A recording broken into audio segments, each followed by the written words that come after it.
Bon, meilleur matin! Ce matin, hier soir plutôt, j'ai eu une très bonne question de quelqu'un qui me demandait comment je peux faire pour savoir si je suis en éveil de conscience parce que je me sens pas si bien que ça. Je me demande des fois si je suis pas en dépression parce que là, je vois toutes les choses que j'ai à travailler. Très, très bonne question. Puis je te remercie d'ailleurs d'avoir posé cette question-là. En fait, je vais donner ma vision de c'est quoi l'inconscience et c'est quoi la conscience. Ben, comment savoir si je suis en éveil de conscience? Parce que tu sais, peut-être que tu te faisais à l'idée qu'un éveil de conscience, ça devait aller avec se sentir bien, tu sais. Puis c'est ça qui s'est supposé aussi. Mais je vais t'expliquer ce qui se passe. C'est que dans l'inconscience, ben, tu sais, je l'ai dit un peu dans ma vidéo d'hier que je parlais du subconscient, de l'inconscient, du conscient. Dans l'inconscience, c'est qu'on sait pas. C'est-à-dire que on peut penser qu'on est heureux quand on est inconscient, puis ça va être juste comme ah, je suis heureux, mais dans le fond, on suppose parce que quand on est vraiment heureux, c'est censé se sentir. C'est censé se dégager du plus profond de soi, un bonheur qui n'a pas besoin de raison d'être. Donc c'est ça vraiment être heureux. Si je me dis ben je suis heureux parce que j'ai ce que j'ai appris que la société veut que j'ai pour être heureux, un conjoint, une conjointe, des enfants, une maison, la petite clôture blanche, le petit chien, tu sais, dans le genre. Mais ça veut pas dire que je suis vraiment fondamentalement heureux. Mais dans l'inconscience, c'est qu'on suppose des choses. On sait rien. L'inconscience, le principe de l'inconscience, c'est de pas savoir, de pas voir. L'inconscience, c'est un état dans lequel on souffre. C'est un état dans lequel on met les autres responsables de ce qu'on vit. Ça prend un coupable, puis on est comme impuissant. Puis en même temps, c'est qu'on sent pas qu'on a des choix dans la vie. C'est un peu comme si on descendait dans le puits de la vie. Tu sais, c'est comme la vie se passe, puis on est de plus en plus lourd parce qu'il y a toutes sortes de choses qui viennent nous atteindre, mais on n'a pas d'outils pour dealer avec ça, pour gérer tout ça. Donc, juste le fait de pas sentir que j'ai le choix, tu sais, ah ben j'ai pas le choix, c'est comme ça. Ben, tu sais, on n'a peut-être pas le choix de ce qui se passe, tu sais, mais j'ai le choix, par exemple, de la réponse que je vais donner, tu sais, de qu'est-ce que je vais être suite à des événements. J'ai pas le choix de comment les gens sont, mais j'ai le choix de comment je vais être suite à comment ils agissent, tu sais. Ça, c'est le principe de la conscience qui commence. Et souvent, la conscience va commencer après avoir touché le fond du puits. C'est l'image du puits que je te donnais tantôt, là, c'est qu'on descend, on descend, on descend, puis à un moment donné, on arrive dans le fond. Puis tu sais, dans le fond d'un puits, là, il fait noir, hein? Il n'y a plus aucune lumière qui se rend là, là. Donc, il arrive souvent, ça va être comme ça, il y a une période dans notre vie qui fait que on n'a plus de point de repère. On sait plus où on en est. Il n'y a rien qu'on sait à propos de toutes les sphères de notre vie. Tout est remis en question. Puis on se sent vraiment pas bien. Là, on se dit qu'est-ce que je fais ici, là. Puis c'est d'ailleurs, selon moi, la période où il y a des gens qui décident de se suicider. Là, rendu là, ça passe ou ça casse, là. C'est comme c'est tellement souffrant. S'il n'y a aucune lumière, j'ai peut-être même pas d'espoir seulement là, que ça pourrait être différent. Tout ce que je sais, c'est que je suis pas bien, puis ça va pas, là.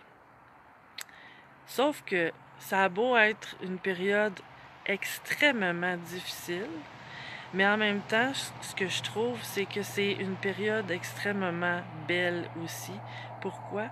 Parce que c'est enfin là que je vais pouvoir passer à autre chose. En touchant le fond du puits, c'est qu'il y a autre chose qui devient possible. Je peux me donner un élan puis remonter vers la conscience.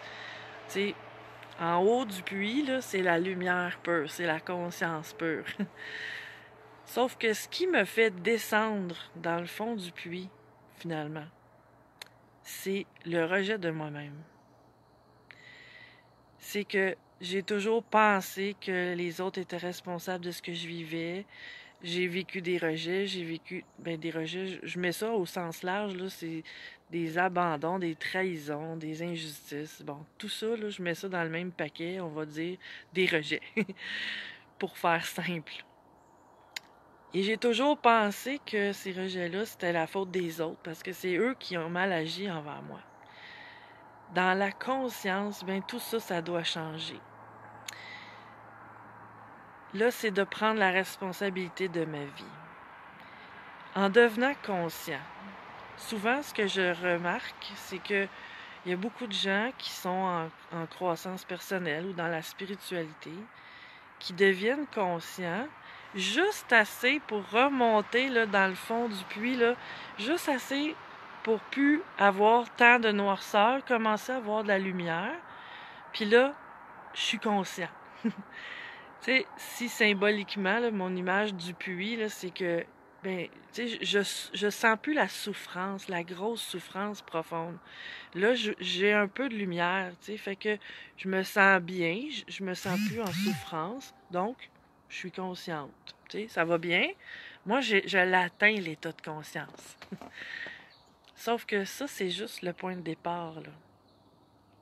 Parce que, comme je disais tantôt, ce qui m'a amené dans l'inconscience, c'est le rejet de soi. Chaque fois que je me suis rejetée, je me suis comme accroché des poids à moi-même, je me suis alourdie, puis ça m'a fait descendre tranquillement au fond. Donc, si tu comprends un peu mon image, mon symbole du puits, c'est que la conscience, c'est maintenant tout le contraire. La conscience, c'est que je me mets à voir des choses que je voyais pas avant. Si tous les travers que j'ai, tous les défauts, les choses que je veux améliorer de moi me sautent en plein visage, là, puis que je me mets à tout réaliser ça, que je suis pas bien dans ma vie, que ça va pas, ben je sais pas, peut-être dans mon couple, peut-être dans mon travail, puis que c'est des choses que j'avais pas pris conscience, peut-être avec mes amis, que j'ai pas des amis équilibrés, que tout ça, là, je me rends compte de ça, là, tout d'un coup, là, puis que je le voyais pas avant. C'est sûr que ça peut faire mal. La conscience, au départ, ce que je trouve, ce que je remarque, c'est parce que on voit les choses qu'on voyait pas avant, mais on agit comme on agissait avant. Donc, si dans l'inconscience, je passais mon temps à me rejeter, me juger, puis être dur avec moi-même, mais je vais continuer ça en commençant mon cheminement de conscience. Mais c'est ça, exactement ça, que je dois changer. Parce que si, on s'entend-tu que si je me mets à voir un paquet de choses, à voir clair, puis que je continue de me juger, c'est de la torture, ça. Réalises-tu à quel point ça peut être de la torture? Donc, c'est la chose à changer quand on devient conscient. Ça devrait aller avec l'amour. Tu sais, la conscience, la lumière, l'amour, c'est la même chose. Mais si j'utilise ma conscience pour continuer de me saboter, ça ira pas bien. Donc, comprends-tu pourquoi ça peut arriver des états dépressifs ou des downs? Parce que là, je me mets à réaliser, oh my God, tout le chemin que j'ai à faire. Tu sais, mon Dieu, j'ai plein de défauts, j'ai des choses que j'aime pas en dedans de moi. Ah, je suis comme ça, moi! Ben, ça peut alourdir vraiment beaucoup. Mais si je le prends, tu sais, comme moi je dis tout le temps aux gens, c'est un peu comme si ma meilleure amie m'arriverait puis me dirait peu importe quoi, là, tu sais. qu'elle se trouve pas correcte, là? Est-ce que j'y dirais, c'est vrai que franchement, là, tu devrais avoir honte, là, tu sais, moi, à ta place, là, je serais pas capable de me regarder dans le miroir, tu sais. T'es une belle épaisse, là, tu sais, finalement. Sauf que, tu sais, on est dur avec soi-même. Puis parfois, ben assez souvent même, ce que je remarque, c'est que on va faire ça avec nous. On va s'exiger puis s'imposer la perfection. Vraiment pas se laisser tranquille avec tous les petits détails des choses qu'on n'aime pas. Se juger ultra sévèrement. Puis, tu sais, se faire passer un mauvais quart d'heure. La conscience, ça devrait être dans l'amour, dans la compassion, dans la compréhension. Et plus je vais faire preuve de douceur envers moi, puis plutôt observer. Ah, tiens, j'ai remarqué que j'agis comme ça.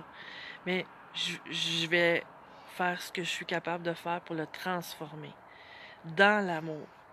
Je vais m'accompagner là-dedans au lieu de me rejeter, puis me juger, puis me condamner, puis continuer de me faire souffrir. Tu sais, si ce que je veux, c'est être bien, être heureuse dans la vie, mais il faut que j'agisse en conséquence. La première chose à faire, c'est d'arrêter de juger ce que je prends conscience, puis de transformer ça dans l'amour, de me soutenir dans mon processus de conscience. Puis là, la conscience va grandir vers l'amour, vers la lumière.